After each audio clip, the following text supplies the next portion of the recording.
3. Sliding her phone into her pocket, Adele Bob pushes her vacuum cleaner through the door of room 301. Not that it's actually called 301. Le Sommet is too self-aware for that. They'd rejected just about every alpine cliché, the folks fur chalet vibe, traditional menus, and that included getting rid of the mundanity of room numbers. Instead, this room, like the others, is named after a peak in the mountain range opposite. Bella Tolla. Adele can see it now.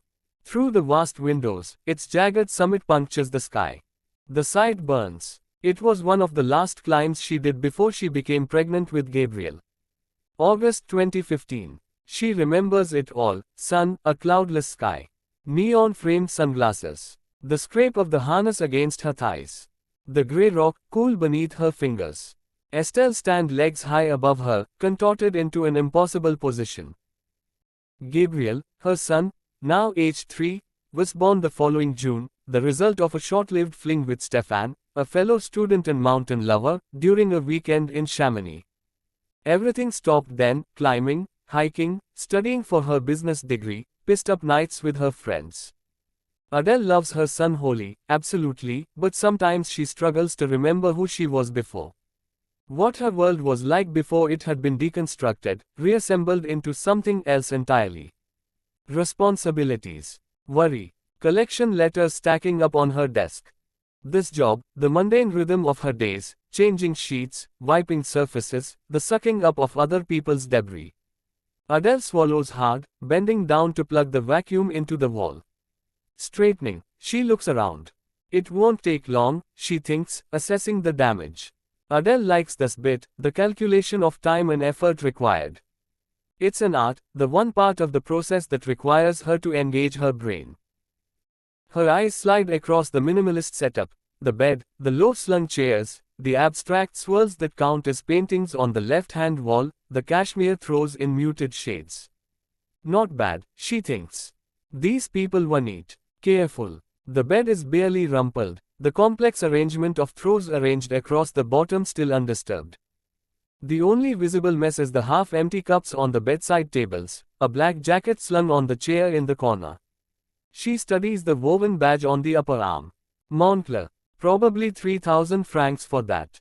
Adele always thought that kind of carelessness, flinging the jacket on the chair, only came with wealth.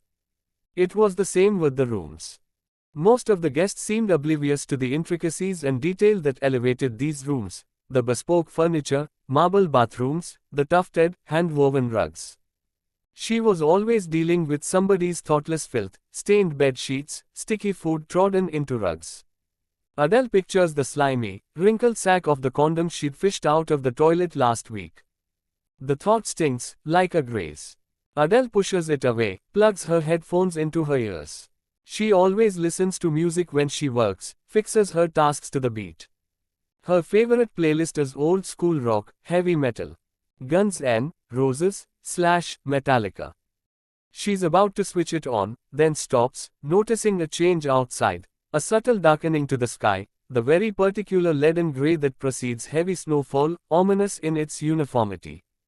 Snow is already falling relentlessly, drifts forming around the hotel signage, the cars parked out front. Tiny darts of anxiety flicker in her chest. If the storm gets any worse, she might have problems getting home.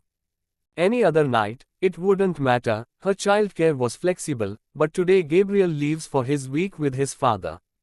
She needs to be back in time to say goodbye, a goodbye that always sticks in her throat as Stefan watches, face impassive, his hand already enclosing Gabriel's. A dark, irrational fear engulfs her each and every time he leaves, that he might not come back, might not want to come back, that he might choose, after all, to live with Stefan. Adele can see that fear now, reflected in the glass. Her dark hair is scraped back into a high ponytail, revealing a pinched face, her almond-shaped eyes narrowed with worry. She turns away quickly. Seeing yourself like that, shadowy, distorted, it's like looking into the darkest parts of your soul. Glancing back at her phone, she's about to press play when, from the corner of her eye, she notices something on the balustrade. A sliver of something shiny among the snow. Adele pushes open the door, curious. Freezing air fills the room along with tiny flakes of wind-blown snow. Walking over to the balustrade, she picks it up. A bracelet. As she turns it between her fingers, she can see it's made of copper, similar to the ones people wear for arthritis. Tiny numbers loop the interior. An engraving. It must be one of the guests, she decides. She'll put it on one of the bedside tables so they'll see it when they come in. Adele goes back into the room, closing the door behind her. Putting the bracelet on the nearest table, she steals another glance at the heavy snowfall, the growing drift circling the balcony. If she's late, Stefan won't wait for her. All she'll find is a silent apartment and an emptiness that will consume her until Gabriel is home.